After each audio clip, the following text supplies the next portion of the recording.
This is a program which we have on Uburu TV.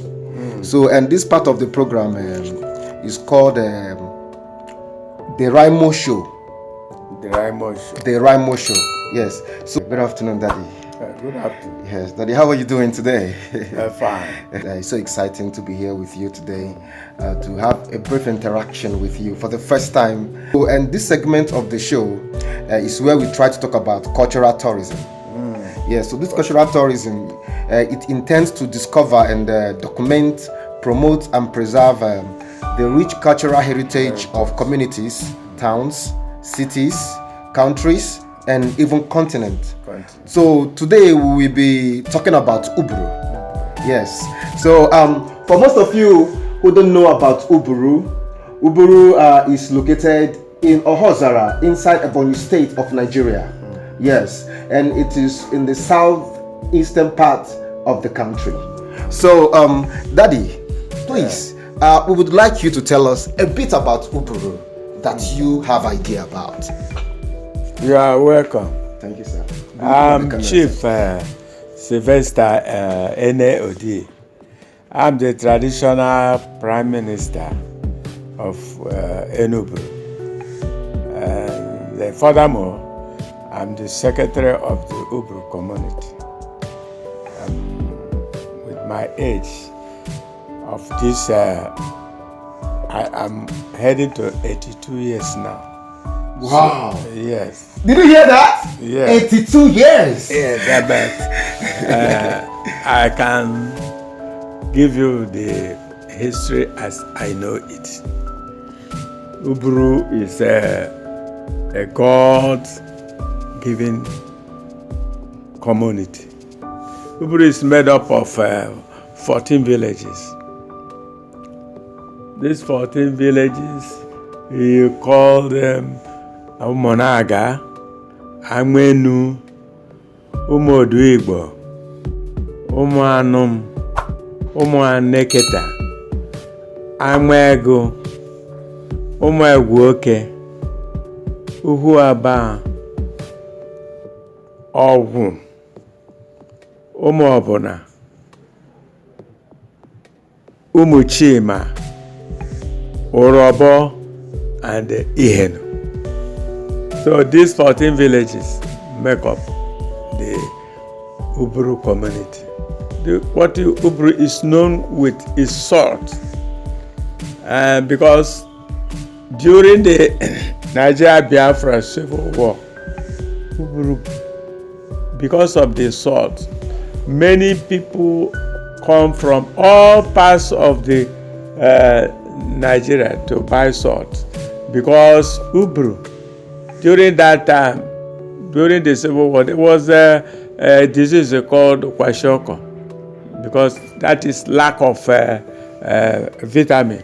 But because of Uburu is producing salt, there was no record of kwashiorkor in Uburu.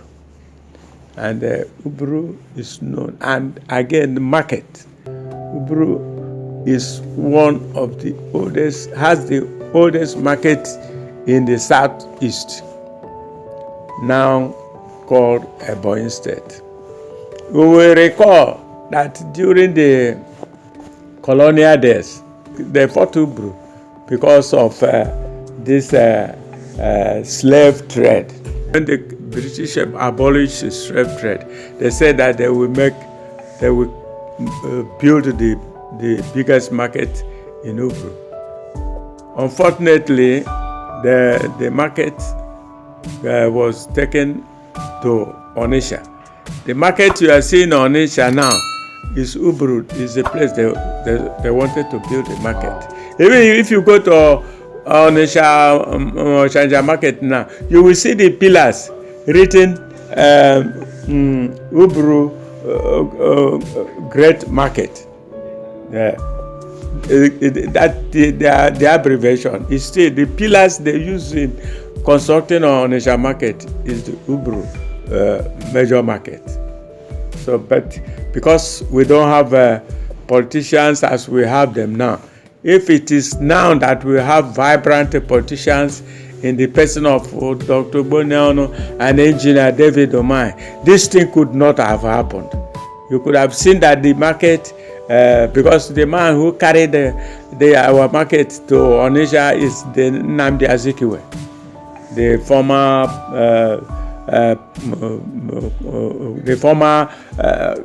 Governor General of Nigeria then. So, but if it is now that we have a vibrant politician in the person of Engineer Dave Umaya and Dr. Boneano, such kind of things can happen. It can't happen.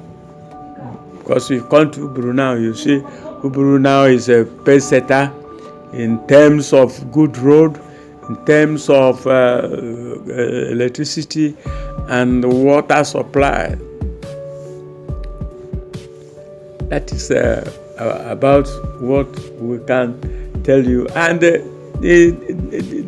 throughout the whole of Nigeria, Uburu is the only place that we have 4 autonomous communities, but we are doing things in common.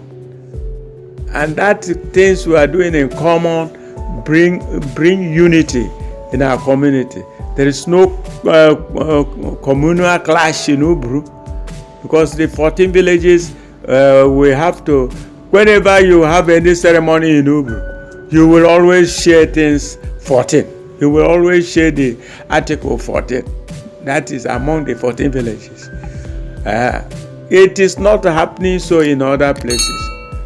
For example, when we saw that wakekeeping is causing a lot of havoc among our youths and our wives and daughters, we came together and said, no, if you want to do any business, you do it in the daytime. And we put it as a law that no ceremony will be carried out in the night, because it is on the night that many bad things are happening. In the daytime, such things will not happen. And we did it. We came together. We even invited the entire 14 villages. We said, look, anybody who is against this, what we are going to do now, let him raise up his hand. All those people who say that night vigil will be carried on, we want to see your raise of hand. So they raise hand. Very few people raise hand. All the people who said that there will not be night vigil show up by hand lift. Everybody lift up their hand. We say, okay, you see, many people, the majority carry the vote. And since we stopped the night vigil, Uburu remained a peaceful community as I'm talking to you now. We are very supportive of the government, and it is only Uburu community that has the governor and the Minister of Science, Technology and Innovation. Only Uburu. And Uburu has produced governor. And now the first time, and now that Uburu produced another governor. It's a great town.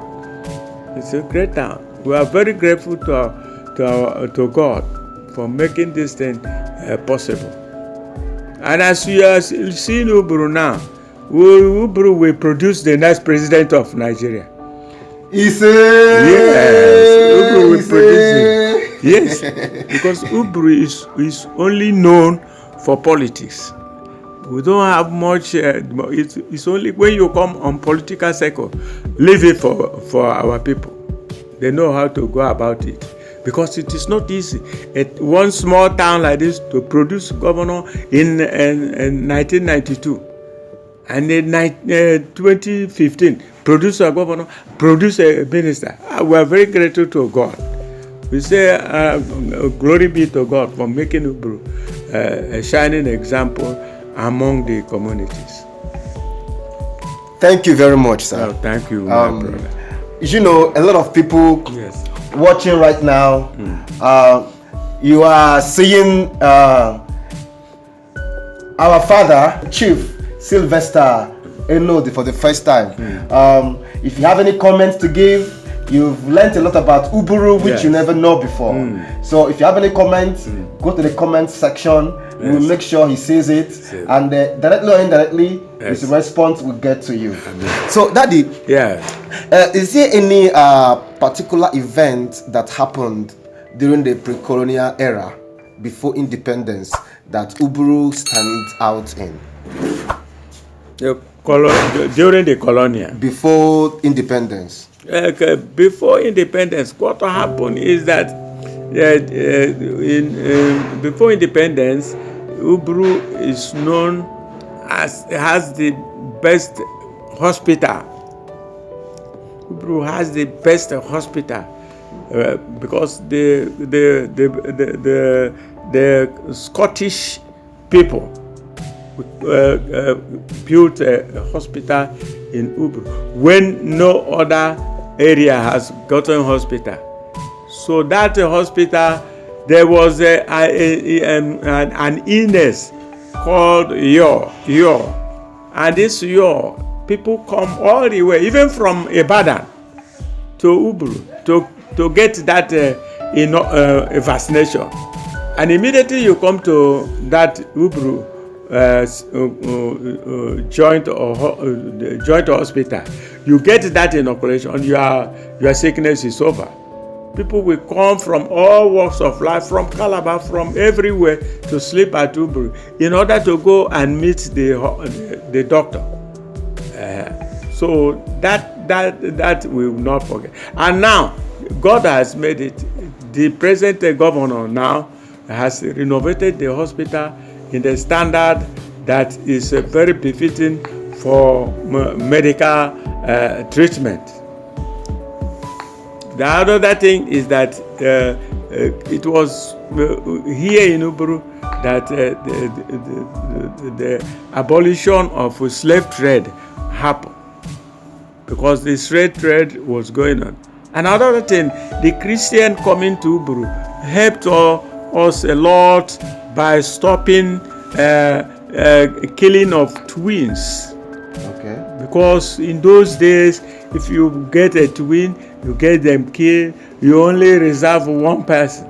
But this time, when the European came, they stopped killing of twins.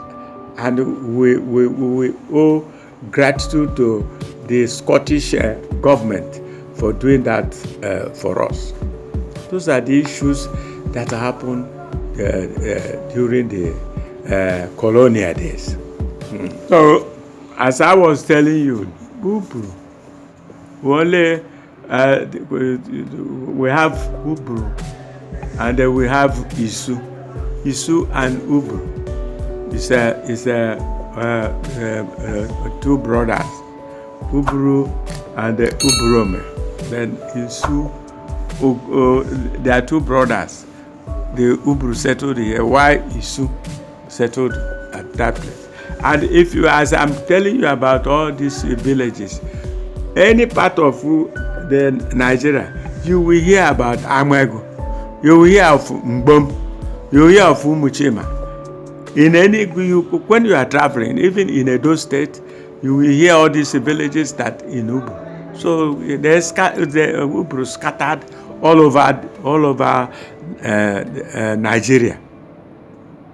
All these villages you are hearing, even Amwenu, when you go to many places, you hear of Amwenu. You will hear that. That's such are brothers who migrated to those places and from community there. So, but Uburu, only Uburu and the Isu are twin brothers. So, we more or less we are regarded as a lost town. Okay. From the Israelite. That is, maybe the Oyibo man, instead when we told him Uburu, so they write Hebrew. So the Hebrew you are hearing is Uburu. Another interpretation. Wow. So Uburu can only be said to migrate from Israel. Thank you so much for this part. Okay. Okay. Thank you. Yeah.